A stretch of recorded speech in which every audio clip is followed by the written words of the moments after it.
ole zoram thar hian thil mak chui sen lo kan pathian ti kha khuang vuak da na ron ri khoi sa khuang nen ti lovin ne la hian han vori ta mai la a solfa not en chung hian aron ri khoi si tha khop me lo mom khop mai la then khat chu an soi loki la then khat chu a flow a chang le a thunon a flow in ang lo kha ta ni en ti nan ngai ru ma ngai na sa zia ti te kha kan sa tawa ngai te upa ma ngai na chu an ti te kha chu a chang le thunon kha la ni phung khai nang lo ta reng reng ani thunon chu ngai ru ma ngai na sa zia ti kha ne han sak ran chi kha ni lawa kha tiang chi kha oma heng hla thil mak sui sen lo kan pathian ti ro hi chu mi in a tempo in ang veka sak khi thamai an ti pon a om em ani a chan chu a chang hi cha chin mai la thil mak sui sen lo kan pathian ti kha ni ta a thunon po nang ma ang reng in tu nge om ti kha a tempo in ang khan samai la a chang le a thunon hi a hla flow kha ain ang tho ni hi tlem chon thi muang khet po ni la thunon na hi la thei tho wa ma se tempo in ang khan a sak thei tho ni an sa thi ni la chang khat le thunon hi so thil mak chui sen lo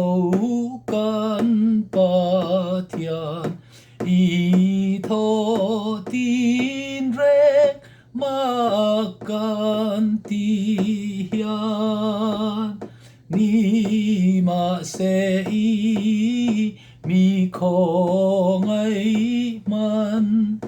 en ki ma kan ti bera en ki ma kan ti bera nang ma ang reng in tu nge om min ngai dam ze lin min la lom min ngai dam ze lin min la lo swal rap thak ta ti kha chang a pon kai de la a tempo in ang ve khan khami sak kha chu apoi ta lawa ka ngai ke chuan amaro chu a thunon hi a flow hi ang chia lawa chang len tle ma ti mon de he in me ni an ti pona om ka ti tho en ti nan ni ma se i mi khong ai man en ki ma kan ti bera en ki ma kan ti bera nang ma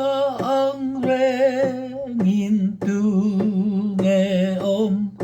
min ngai dam ze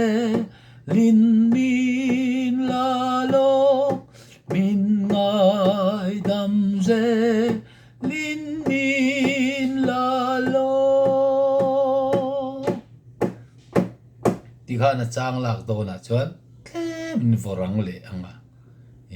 khatiang po kha na sak thei tho ani thiam tak tak an oma kha ho te po kha nan lo enanga ngai dan sang te pon nei mai theya